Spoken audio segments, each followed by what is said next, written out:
Então agora a gente vai continuar entendendo como que fosforilação oxidativa funciona, discutindo um pouco como que fosforilação oxidativa é regulada. Então as vias metabólicas que vocês viram até agora são reguladas principalmente através da regulação da atividade das enzimas. E vocês viram bastante regulação alostérica da atividade dessas enzimas. A fosforilação oxidativa é diferente. A fosforilação oxidativa é regulada principalmente por duas coisas. Uma é quanto de substrato que você tem para essas enzimas funcionarem. E a segunda, e talvez a mais importante, é por termodinâmica. E não fiquem confusos, eu vou passar várias vezes para vocês entenderem como que acontece essa regulação. Então vamos começar pela regulação da ATP sintase. A ATP sintase é aquela enzima que a gente viu no vídeo passado, que sintetiza ATP a partir de ADP e fosfato, e essa síntese ocorre porque entram prótons para dentro da mitocôndria a favor do gradiente de prótons. Então, a função da ATP sintase vai ser regulada pela presença do gradiente de prótons. A gente indica esse gradiente de prótons como ΔΦ. Esse é o símbolo que a gente indica o gradiente de prótons. Na verdade, isso indica uma diferença de carga entre um lado e o outro lado da membrana interna mitocondrial. Para a ATP sintase funcionar, tem que ter um gradiente de prótons presente para que a entrada desse próton seja favorável termodinamicamente. Para a ATP sintase funcionar também, tem que ter ADP e tem que ter fosfato. Porque o pool total de ADP, fosfato e ATP numa célula é limitado, se você tem alto ATP na célula, você tem baixo ADP. Por outro lado, se você tem alto ADP, você tem baixo ATP. Então, desse modo, os níveis de ATP, ADP, fosfato e o gradiente de prótons regulam a ATP sintase. Mas o que regula o gradiente de prótons? O que regula o ΔΦ? O gradiente de prótons é gasto pela ATP sintase. A ATP sintase permite a entrada de prótons. Então, a atividade da ATP sintase vai interferir no gradiente de prótons. Quanto mais ativa a ATP sintase, menor o gradiente de prótons. Por outro lado, o gradiente de prótons é formado de modo dependente do transporte de elétrons. À medida que elétrons são transportados de NAD ou FAD reduzidos para oxigênio, são bombeados prótons para o espaço intermembranas mitocondrial. Então, quanto mais transporte de elétrons, mais se forma o gradiente de prótons. O gradiente de prótons depende do transporte de elétrons. E por fim, a gente também viu que não é só a ATP sintase que gasta o gradiente de prótons para funcionar. A gente viu que outros transportadores, como o transportador de fosfato ou o trocador de ADP-ATP, que a gente chama de ANT, também gastam esse gradiente de prótons. Então, existem vários transportadores diferentes, fora a ATP sintase, que vão diminuir o gradiente de prótons. E é o conjunto de todas essas atividades que vai determinar qual que é o ΔΦ, qual que é a diferença de carga entre a matriz mitocondrial e o espaço intermembranas. Por fim, o que regula a cadeia de transporte de elétrons? O transporte de elétrons mitocondrial, para acontecer, tem que ter elétrons. E os elétrons vêm de NAD e de FAD reduzidos. Então, a quantidade de NAD e de FAD na forma reduzida ou oxidada vai determinar quanto que a cadeia de transporte de elétrons vai poder funcionar. Outra coisa que o transporte de elétrons precisa é um receptor final para esses elétrons, e o receptor final para esses elétrons é oxigênio. Então, a cadeia de transporte de elétrons vai necessitar da presença de oxigênio para poder funcionar. Então, ela é regulada pela presença dos seus substratos, que são NAD e FAD reduzidos e oxigênio. Mas um conceito extremamente importante é que a cadeia de transporte de elétrons é regulada pelo gradiente de prótons. Por que isso? Porque o transporte de elétrons é acoplado ao bombeamento de prótons da matriz para o espaço intermembranas. Se o gradiente de prótons é alto, é muito mais difícil bombear prótons contra um gradiente alto do que se o potencial de membrana é baixo. É muito mais termodinamicamente favorável bombear prótons contra um gradiente baixo do que um gradiente alto. Desse modo, o gradiente transmembranas de prótons vai regular o transporte de elétrons na cadeia respiratória mitocondrial. E se vocês não entenderam agora, não se preocupem, porque eu vou dar vários exemplos de como essa regulação do transporte de elétrons acontece pelo potencial de membranas mitocondrial. Então vamos para exemplos. Vamos pensar numa célula, numa situação em que ela está com baixos níveis de ATP. Essa célula fez algum tipo de trabalho, gastou ATP e os níveis de ATP intracelulares estão baixos. O que vai acontecer na ATP sintase quando os níveis de ATP estão baixos? Se o ATP está baixo, ADP e fosfato estão altos. Então a ATP sintase é capaz de funcionar produzindo ATP. E quando a ATP sintase está funcionando produzindo ATP a partir de ADP e fosfato, estão entrando prótons através da ATP sintase. Se estão entrando prótons através da ATP sintase, você vai ter uma diminuição do potencial de membrana mitocondrial, porque estão entrando cargas positivas do espaço intermembranas para a matriz mitocondrial, diminuindo essa diferença de carga entre as duas membranas. Se essa diferença de cargas é menor, o que vai acontecer em termos de bombeamento de prótons? É muito mais fácil bombear prótons contra um gradiente menor do que contra um gradiente maior. Isso significa que todas as reações de transporte de elétrons são termodinamicamente facilitadas porque o potencial de membrana está menor.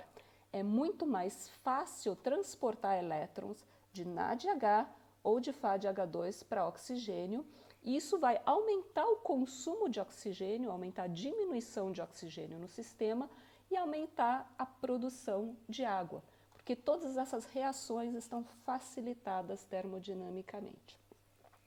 Então você tem uma alta produção de ATP, gastando ADP mais fosfato, diminuição do potencial de membrana, facilitando o transporte de elétrons e o consumo de oxigênio.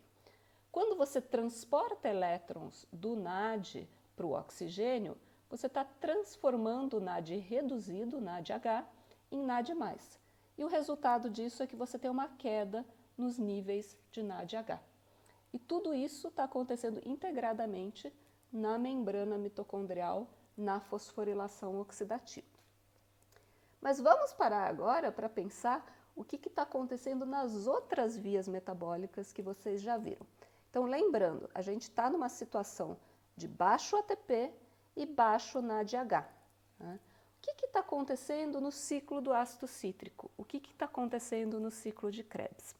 Vocês já viram que as enzimas reguladas do ciclo de Krebs são a citrato sintase, a isocitrato desidrogenase e a alfa-cetoglutarato desidrogenase. Essas três enzimas são inibidas por NADH e ATP, e principalmente a isocitrato desidrogenase é a principal enzima inibida do ciclo de Krebs. Se eu tenho baixo ATP e baixo NADH, todas as enzimas do ciclo de Krebs estão desinibidas. O ciclo de Krebs está acontecendo de forma bastante rápida. Não só o ciclo de Krebs está acontecendo, como a formação de acetil-CoA a partir de piruvato desidrogenase, também é inibida por ATP e NADH. Então, se ATP está baixo, NADH está baixo, piruvato desidrogenase vai estar gerando bastante acetil-CoA. Então, tem muita formação de CO2 na mitocôndria, muito ciclo de Krebs na mitocôndria, quando o ATP está baixo. E o que acontece na via glicolítica, que vocês já viram também? Na via glicolítica, baixo ATP é o que é importante. A via glicolítica é muito pouco sensível alostericamente aos níveis de NADH. Então, a gente só vai pensar agora nos níveis baixos de ATP. ATP é um inibidor da piruvato quinase, que é a última enzima da via glicolítica. Se você tem baixa quantidade de um inibidor da piruvato quinase, Isso significa que a piruvato quinase está muito ativa, ela não está inibida por ATP. Se a piruvato quinase está muito ativa, os níveis de fosfanol piruvato vão estar baixos, porque a piruvato quinase vai estar transformando o fosfanol piruvato em piruvato. Esse piruvato vai estar virando acetil-CoA e essa acetil-CoA vai estar entrando no ciclo de Krebs. Então, a gente tem baixos níveis de fosfanol piruvato. Se os níveis de fosfanol piruvato estão baixos, o que acontece com a frutose 2,6-bisfosfatase, que é a enzima que degrada frutose 2,6-bisfosfato, produzindo frutose 6-fosfato? Fosfanol piruvato é um ativador alostérico dessa enzima. E a gente está vendo que nessa situação de baixo ATP, o fosfanol piruvato está baixo. Se eu tenho pouco ativador dessa enzima, eu vou ter pouca atividade da frutose 2,6-bisfosfatase. Portanto, eu não estou degradando frutose 2,6-bisfosfato. Ao mesmo tempo, a fosfofrutoquinase 2 é uma enzima regulatória da via glicolítica que é ativada por AMP. Se eu tenho baixo ATP, eu tenho alto AMP. A quantidade total de AMP mais ADP mais ATP é sempre mantida dentro de uma célula. Então, se você diminui o ATP, você aumenta o AMP. Então, nessa situação, o AMP vai estar ativando a fosfofrutoquinase 2, produzindo mais frutose 2,6-bisfosfato, e essa frutose 2,6-bisfosfato não vai ser degradada porque a frutose 2,6-bisfosfatase não está ativa. Você tem um acúmulo de frutose 2,6-bisfosfato e frutose 2,6-bisfosfato é um ativador alostérico importante da fosfofrutoquinase 1. Isso significa que a produção de frutose 1,6-bisfosfatase está estimulada a partir de frutose 6-fosfato. Agora, se eu diminuo os níveis de frutose 6-fosfato, frutose 6-fosfato está em equilíbrio com glicose 6-fosfato. Isso significa que eu também estou diminuindo os níveis de frutose 6-fosfato. Na verdade, toda a glicólise daqui para baixo está estimulada. A gente está escoando essas moléculas pela via glicolítica, produzindo piruvato, que vai estar fazendo acetil-CoA entrando no ciclo de Krebs. O que acontece se glicose 6-fosfato diminui? Glicose 6-fosfato é um inibidor da hexoquinase, que é a primeira enzima da via glicolítica. Se eu tenho menos glicose 6-fosfato, eu tenho menos inibição da hexoquinase, isso significa que tem mais atividade de fosforilação de glicose, a glicose 6-fosfato. Ou seja, com baixos níveis de ATP, eu tenho mais da via glicolítica inteira, ela está totalmente ativada através de regulação alostérica, tem mais atividade do ciclo de Krebs, também totalmente ativado por regulação alostérica, e tem mais transporte de elétrons e formação de ATP na fosforilação oxidativa. Isso vai formar mais ATP e rapidamente vai recompor os níveis de ATP da célula. Tudo através de regulação metabólica. E aqui que eu quero realmente chamar a atenção de vocês que tudo isso aconteceu, toda essa regulação metabólica, sem que a célula fizesse nenhuma decisão inteligente no meio do caminho. Em nenhum momento essa célula precisou falar, eu preciso ativar tal via para produzir mais ATP. A célula não é capaz de fazer isso. Na verdade, tudo que acontece metabolicamente acontece a nível de regulação de metabolismo, e essa resposta metabólica que vocês viram acontece toda vez que os níveis de ATP diminuem por causa das características regulatórias das enzimas que determinam a velocidade das vias metabólicas. Eu chamo muito a atenção disso porque entender regulação metabólica é essencial, porque regulação metabólica vai gerar respostas inteligentes em situações fisiológicas. Então, baixo ATP vai aumentar a produção de ATP, isso faz sentido. Mas respostas inteligentes não acontecem em situação de doenças. Em situação de doenças, a evolução não nos preparou para responder de uma maneira inteligente. Então, para vocês entenderem como que metabolismo responde, vocês precisam entender a regulação metabólica, porque a resposta não vai ser aquilo que seria uma boa resposta metabólica, uma resposta inteligente. Ok, então a gente viu o que acontece com baixo ATP dentro de uma célula. Vamos ver agora o que acontece quando os níveis de ATP estão altos. Então a célula produziu bastante ATP, recompôs os seus níveis de ATP, agora ela está com alto ATP. Se eu tenho alto ATP dentro de uma célula, essa célula vai ter baixos níveis de ADP mais fosfato, porque ADP mais fosfato estão em conjunto com ATP. Se eu tenho alto ATP, eu tenho baixo ADP. Se eu tenho baixo ADP mais fosfato, isso significa que a ATP sintase não consegue funcionar muito. Se ela não funciona muito, entram poucos prótons através da ATP sintase. Se entram poucos prótons através da ATP sintase, o potencial de membrana mitocondrial aumenta. Se acumulam mais prótons no espaço intermembranas porque entram menos prótons para dentro da matriz mitocondrial. Se eu tenho um alto potencial de membrana mitocondrial, você vai ter uma dificuldade de transporte de elétrons, porque transportar elétrons de NAD para oxigênio é acoplado ao bombeamento de prótons. E é muito mais difícil bombear prótons nos complexos 1, 3 e 4 contra um gradiente transmembrana alto do que contra um gradiente transmembrana baixo. Então, todas essas reações de transferência de elétrons ficam mais lentas, ficam dificultadas termodinamicamente pelo alto gradiente transmembranas de prótons.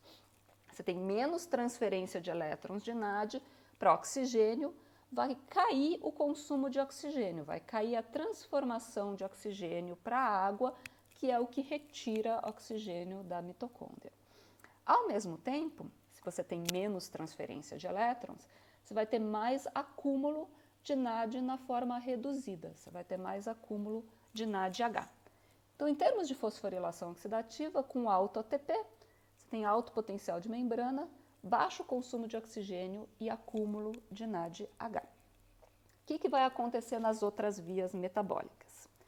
No ciclo de Krebs, se eu tenho alto ATP e alto NADH, eu tenho inibição da citrato sintase, da isocitrato desidrogenase e da alfa-cetoglutarato desidrogenase.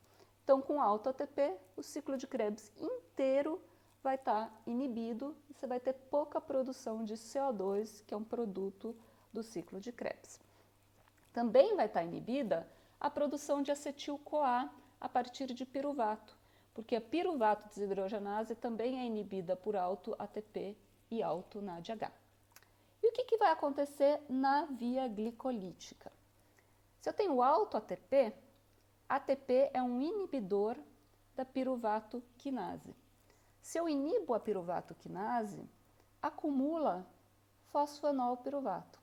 Se acumula fosfenolpiruvato, esse acúmulo ativa alostericamente a frutose 2,6-bisfosfatase. Vou ter degradação de frutose 2,6-bisfosfato. Ao mesmo tempo, a fosfofrutoquinase 2 está pouco ativa, porque tem alto ATP, isso significa que tem baixo AMP. Então, eu tenho pouca formação de frutose 2,6-bisfosfato e bastante degradação de frutose 2,6-bisfosfato. Tá? Então, níveis de frutose 2,6-bisfosfato vão cair. Se frutose 2,6-bisfosfato está baixa, a fosfofrutoquinase 1 vai estar menos ativa, porque ela não tem o seu ativador alostérico. Se a fosfofrutoquinase 1 está menos ativa, você vai ter um acúmulo de frutose 6-fosfato, que está em equilíbrio com glicose 6-fosfato, que também vai acumular. Isso vai inibir a hexoquinase. Então, em alto ATP, você tem diminuição da via glicolítica, diminuição da transformação de piruvato em acetil-CoA, diminuição do ciclo de Krebs e diminuição da fosforilação oxidativa. Tudo isso diminuindo a produção de ATP porque a produção de ATP já estava bastante alta de qualquer maneira. Toda essa resposta aparentemente inteligente não envolve nenhuma decisão da célula, envolve simplesmente regulação das enzimas responsáveis por esse processo. Isso na maioria das células. Nas células do fígado que fazem neoglicogênese, esse alto nível de ATP também vai ativar a neoglicogênese por mecanismos regulatórios. Ok, então essas são duas situações bem fisiológicas.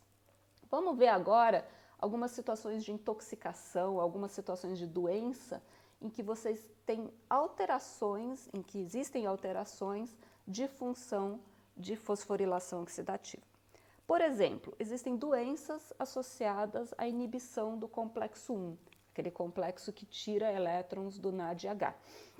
Uma doença que tem uma alteração da estrutura e função do complexo 1 é a oftalmopatia hereditária de Leber, que leva a uma perda de visão. Na verdade, a maioria das doenças que afetam fosforilação oxidativa, que afetam a função mitocondrial, vão afetar ou o sistema neurológico, ou o sistema muscular, ou ambos ao mesmo tempo. Por que isso?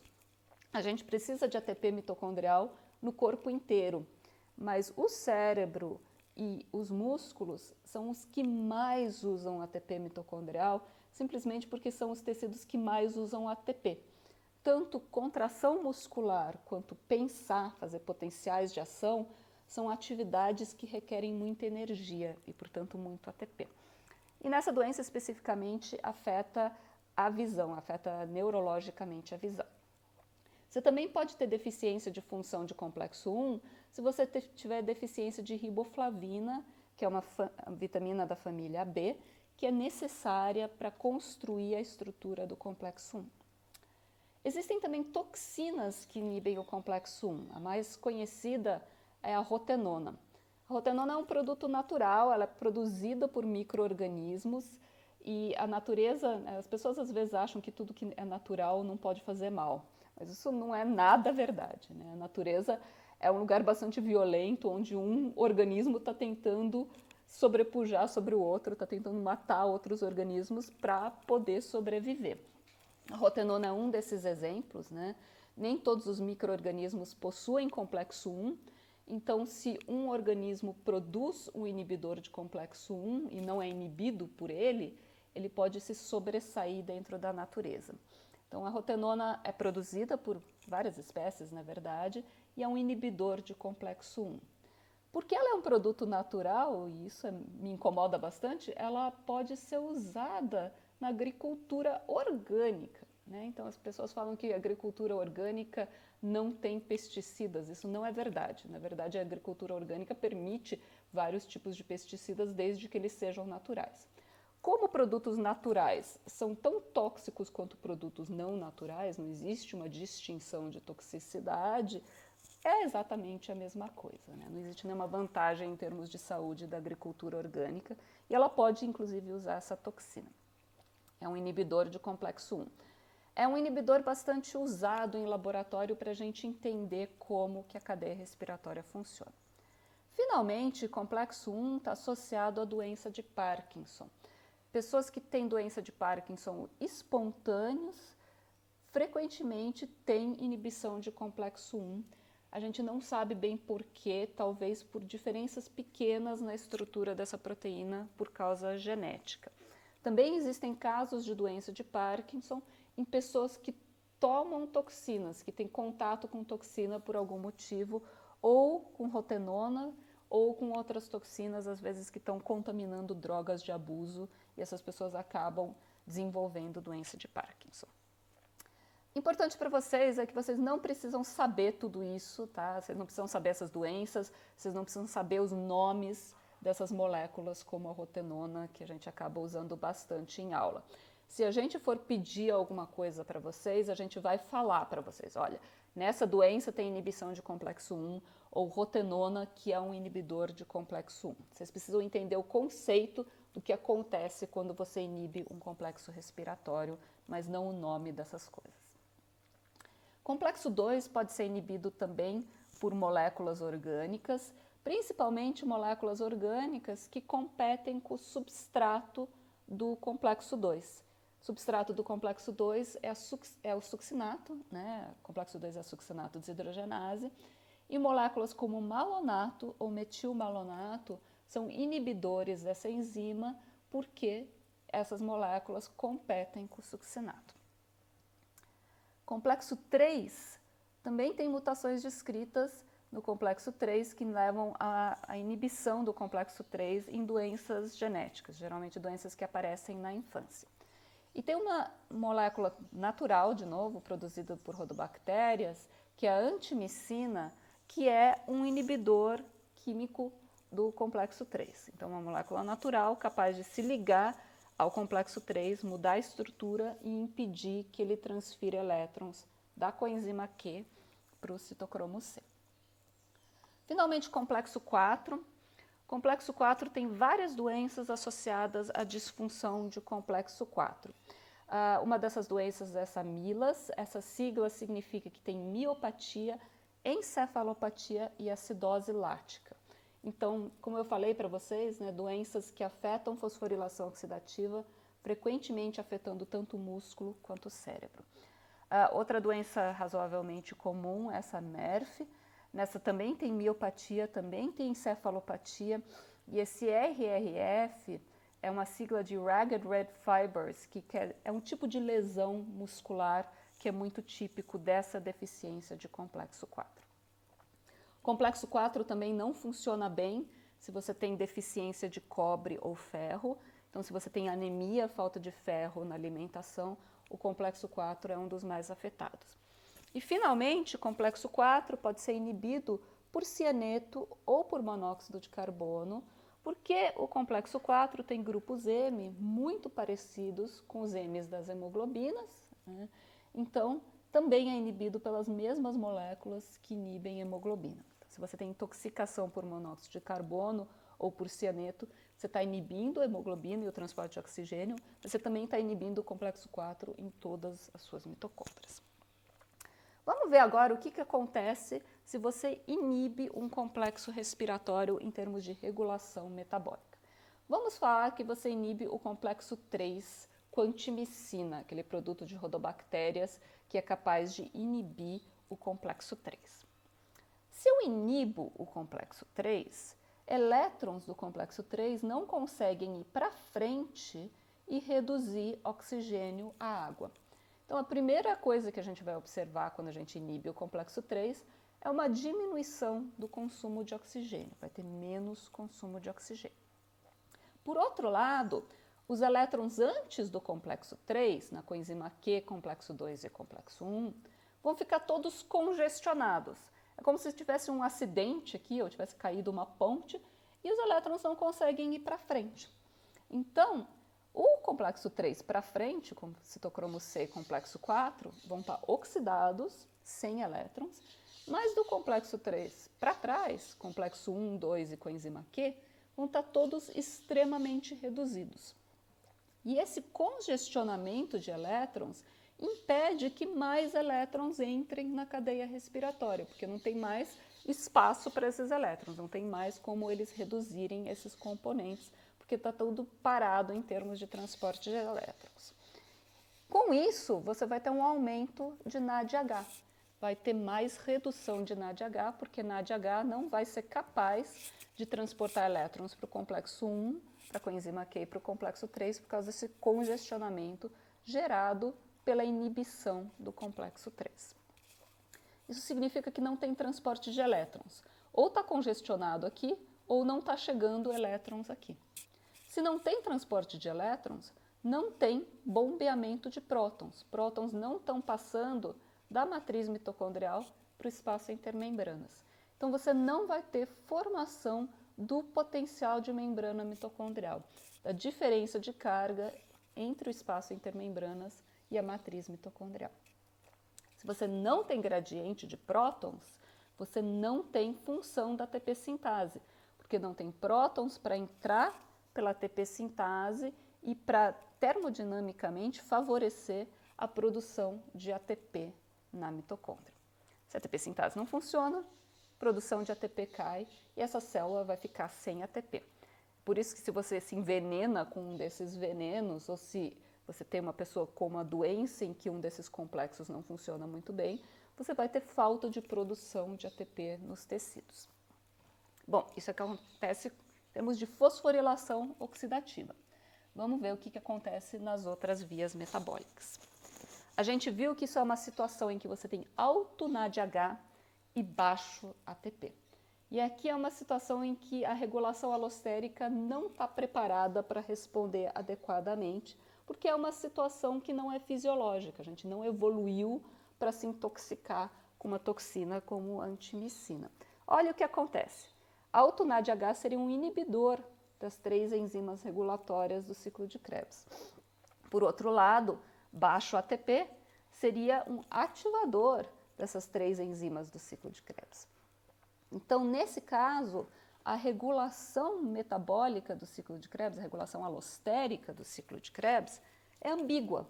Tem tanto um ativador quanto um inibidor presente. Na verdade, a alosteria não vai determinar o que vai acontecer com o ciclo de Krebs nessa situação. O que vai determinar o que vai acontecer com o ciclo de Krebs nessa situação é a presença de substratos. Se eu tenho alto NADH, alto NAD reduzido, isso significa que eu tenho baixo NAD oxidado, porque a quantidade de NAD dentro de uma célula é limitada. E NAD oxidado é necessário como substrato para isocitrato desidrogenase, para alfa-cetoglutarato desidrogenase e para malato desidrogenase. Então, tem 3 enzimas no ciclo de Krebs que precisam de NAD+. Nessa situação não tem NAD+, porque o NADH não está sendo reciclado na cadeia respiratória mitocondrial, porque ela está inibida. Se não tem NAD+, o ciclo de Krebs não funciona por falta de substrato. Não só não funciona o ciclo de Krebs, como a formação de acetil-CoA também não funciona. E ela não funciona porque a formação de acetil-CoA a partir de piruvato também depende da presença de NAD+, e não tem NAD+, só tem NADH. Então não forma acetil-CoA e não acontece o ciclo de Krebs por falta de NAD+, por excesso de NADH. Então, fosforilação oxidativa está parada, ciclo de Krebs está parado, formação de acetil-CoA está parado. O que acontece com a via glicolítica? A via glicolítica não é regulada fortemente por níveis de NADH ou NAD+, mas ela é regulada por baixo ATP. Baixo ATP desinibe a piruvato quinase, aumenta o consumo de fosfenol piruvato, está formando bastante piruvato. Essa formação de piruvato, diminuindo níveis de fosfenol piruvato, vai fazer com que você tenha pouca ativação da frutose 2,6-bisfosfatase. Então, tem pouca diminuição dos níveis de frutose 2,6. Ao mesmo tempo, baixo ATP está associado a alto AMP. Então, você tem um estímulo à formação de frutose 2,6-bisfosfato. Essa frutose 2,6-bisfosfato vai ativar a fosfofrutoquinase 1 e vai ativar a transformação de frutose 6-fosfato em frutose 1,6-bisfosfato. Isso vai diminuir os níveis de glicose 6-fosfato, desinibir a exoquinase e toda a via glicolítica de glicose até piruvato vai estar altamente estimulada por causa desses baixos níveis de ATP que você tem quando você inibe o complexo 3 respiratório. Mas para onde que vai esse piruvato? Porque agora a gente está formando bastante piruvato. Piruvato, na presença de altos níveis de NADH, vai formar lactato. E é por isso que quando você tem inibição respiratória, você tem acidose lática. Você vai ter produção de ATP só da via glicolítica, ciclo de Krebs e fosforilação oxidativa não funcionam, e essa produção de ATP da via glicolítica vai gerar lactato a partir de piruvato, reciclando os NADH formados na via glicolítica, mas não reciclando NAD suficiente para que o ciclo de Krebs possa acontecer. Tá? Por isso que doenças mitocondriais em que não funcionam bem os complexos respiratórios são associadas à acidose lática. Tem uma situação que é parecida com essa inibição que a gente acabou de ver da cadeia respiratória, que é muito frequente em várias doenças, que é uma situação de falta de oxigênio seguida do retorno de oxigênio. Isso se chama anóxia reoxigenação ou isquemia reperfusão. Isso acontece com o infarto de qualquer órgão. Então a gente conhece muito o infarto cardíaco, mas qualquer órgão pode infartar. Você pode ter infarto muscular, você pode ter infarto do fígado, você pode ter infarto cerebral, né? Isso chama acidente vascular cerebral ou mais comumente o derrame. Basicamente, nessa situação, teve um entupimento de um vaso e não chega oxigênio naquele tecido. Se não chega oxigênio naquele tecido, não tem um aceptor final de elétrons para receber os elétrons de NAD e FAD, porque não tem oxigênio. Isso inibe todo o transporte de elétrons da cadeia respiratória. Se isso inibe o transporte de elétrons, não tem potencial de membrana, porque não tem bombeamento de prótons, e, portanto, não tem fosforilação de ATP na ATP sintase, porque não tem potencial de membranas. Não tem produção na mitocôndria de ATP. Se eu tenho alto NADH e você também tem falta de NAD+, você vai ter inibição do ciclo de Krebs, exatamente pelo mesmo motivo que a gente acabou de ver. Falta substrato, falta NAD+, para o ciclo de Krebs funcionar. Também tem inibição da piruvato desidrogenase, da formação de acetil-CoA, porque não tem NAD+, para essas enzimas funcionarem. Ao mesmo tempo, vai ter aumento da glicólise, porque você tem baixo ATP, pelos mecanismos que a gente acabou de ver. A glicólise vai produzir lactato como produto final, porque piruvato vai estar deslocado no sentido de produzir lactato pelos altos níveis de NADH. Esse aumento da via glicolítica gera acidose. E a acidose é uma das causas da dor do infarto. Mas também gera um aumento de consumo de glicose. E chega uma hora que a glicose naquele tecido acaba, porque não tem sangue para trazer mais glicose. Então tem um momento em que naquele local, por exemplo, no coração infartado, não só está faltando oxigênio e está aumentando a atividade da via glicolítica, né, fazendo a síntese de ATP ser glicolítica, mas começa a faltar glicose. E quando começa a faltar glicose, aí você tem uma falência desse tecido, aí não tem mais como produzir ATP. E é nesse momento que o tecido morre. Tá? Então você precisa, num tecido isquêmico, retornar o oxigênio antes que você tenha essa falha de produção de ATP, senão você não vai conseguir recuperar esse tecido. E mesmo recuperando essa volta de oxigênio, você pode ter lesão, tanto pela falta de ATP, quanto pela produção de radicais livres, que é muito grande quando você retorna essa produção de oxigênio. Então, isquemia, reperfusão, infarto de qualquer tecido não é boa notícia para esse tecido, porque tem uma falência metabólica associada. Bom, vimos regulação farmacológica do transporte de elétrons. Vamos ver agora a regulação farmacológica da ATP sintase e do transportador de ATP-ADP. Aqui, de novo, bactérias produzem um produto natural, mas extremamente tóxico, chamado oligomicina. Oligomicina é um inibidor da ATP sintase e, mais especificamente, a oligomicina inibe aquela porção da ATP sintase que está dentro da membrana e que roda à medida que passa o próton por dentro. Essa porção que está dentro da membrana a gente chama de FO, de fração O de oligomicina, tá? Porque ela é inibida por oligomicina. A oligomicina inibe essa porção, inibe a passagem de prótons por essa porção e também a rotação da enzima. Portanto, ela inibe a produção de ATP na ATP sintase, ao mesmo tempo que ela leva a um aumento de potencial de membranas, porque o próton não consegue passar de volta. Tá? Uma outra toxina também natural, produzida por uma plantinha do Mediterrâneo, chama atractilosídeo, é um inibidor do trocador de ADP-ATP, que é aquela proteína da membrana que a gente viu, que coloca ADP para dentro da matriz e troca esse ADP por um ATP que sai para fora da mitocôndria. Por que ela tem um efeito parecido com a oligomicina, o atractilosídeo?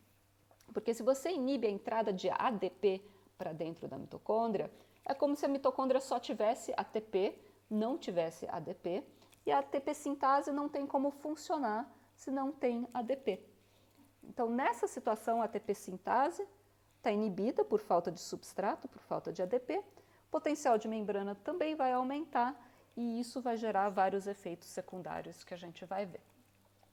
Então, vamos imaginar que a gente inibiu a ATP sintase tratando essa mitocôndria aqui com oligomicina, que é um inibidor dessa porção FO da ATP sintase. Se a gente inibiu a ATP sintase, a síntese de ATP não tem como acontecer, porque não está entrando prótons, não está rodando a ATP sintase e não está fazendo a catálise da síntese de ATP.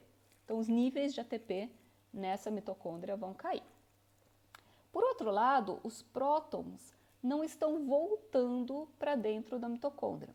Se eles não estão voltando, eles estão acumulando no espaço intermembranas.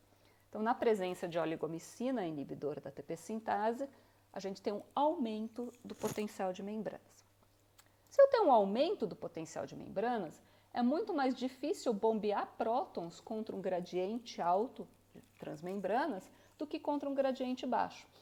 Isso significa que todas as reações de transferência de elétrons estão inibidas por causa do alto potencial de membranas. Isso vai diminuir a transferência de elétrons para oxigênio, diminuir o consumo de oxigênio e aumentar os níveis de NADH. Então, fosforilação oxidativa, transporte de elétrons, todos inibidos. O que acontece no ciclo de Krebs? Aqui, de novo, a gente tem aquela situação em que a regulação alostérica é ambígua. Tem baixo ATP, que estimularia o ciclo de Krebs, mas tem alto NADH, que inibiria o ciclo de Krebs. Então, a regulação alostérica não determina nada, mas o ciclo de Krebs está parado porque não tem NAD+, falta NAD oxidado para esse ciclo funcionar.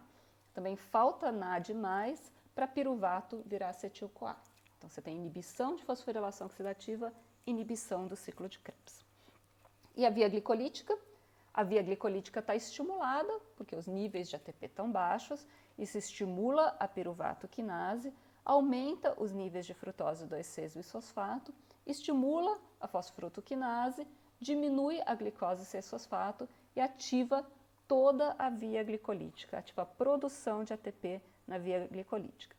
Piruvato vai para lactato porque tem muito NADH acumulado, então facilitando, deslocando esse equilíbrio de piruvato para lactato.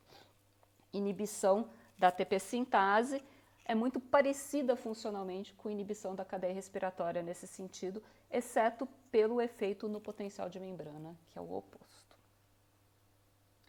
Ok, então vimos regulação do transporte de elétrons, vimos regulação da ATP sintase. Agora vamos ver como que a gente pode mexer no potencial de membrana mitocondrial.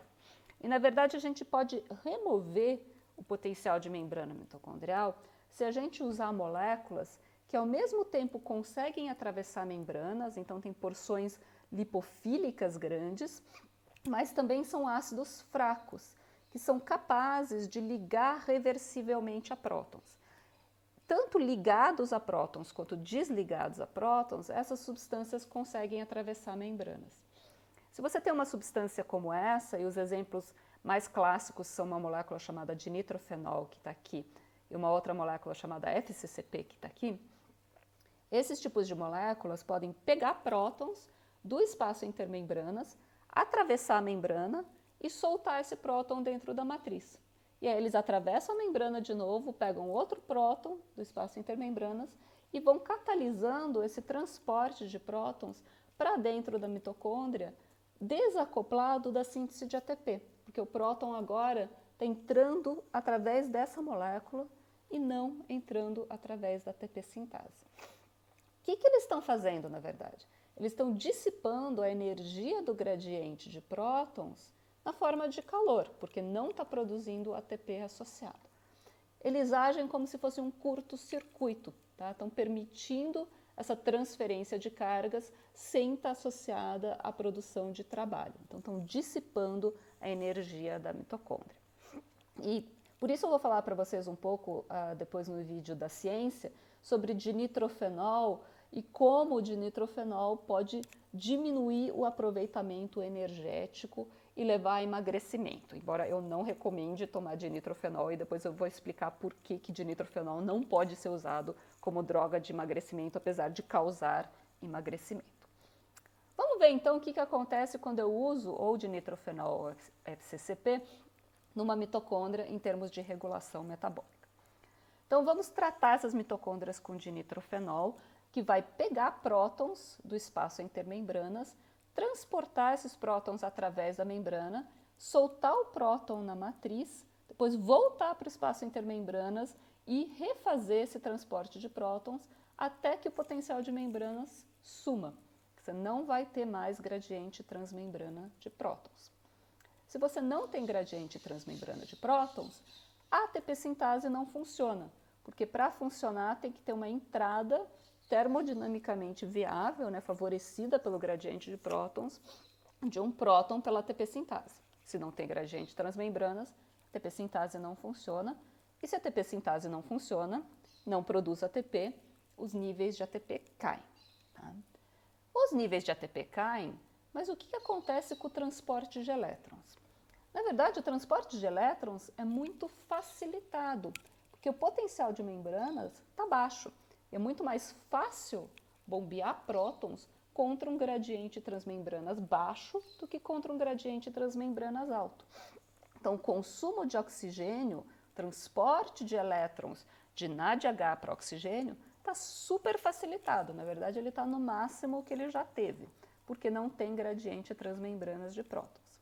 Isso significa que os níveis de NADH caem, porque está tendo bastante transferência de elétrons de NADH para oxigênio, gerando bastante NAD+, tem um aumento dos níveis de NAD+. O que acontece nessa situação de baixo ATP e baixo NADH no ciclo de Krebs? Você não tem nenhum dos dois inibidores alostéricos das 3 enzimas regulatórias do ciclo de Krebs. Isso significa que o ciclo de Krebs está muito acelerado, tem muita produção de CO2 no ciclo de Krebs. Infelizmente, toda essa produção de CO2 está gerando NADH, que está sendo oxidado na mitocôndria à toa, não está tendo produção de ATP, porque o potencial de membrana está sendo gasto pelo dinitrofenol e não pela ATP sintase. Mas o ciclo de Krebs está funcionando. Também está funcionando a formação de acetil-CoA a partir de piruvato, porque ela é inibida por NADH, inibida por ATP, e os dois estão baixos. Então tem bastante formação de acetil-CoA. E a via glicolítica? A via glicolítica pouco sensível a NADH, mas muito sensível a ATP. O ATP está baixo, então a piruvato-quinase, a fosfofrutoquinase e a hexoquinase, pelos mecanismos que a gente já viu várias vezes, vão estar todos estimulados. Então, na presença de dinitrofenol, você tem glicólise, você tem ciclo de Krebs e você tem transporte de elétrons muito aumentados. Mas você tem pouca produção de ATP na ATP sintase, porque o potencial de membrana está sendo gasto pelo dinitrofenol e não pela ATP sintase. Tá? E é isso que a gente queria ver de regulação da fosforilação oxidativa.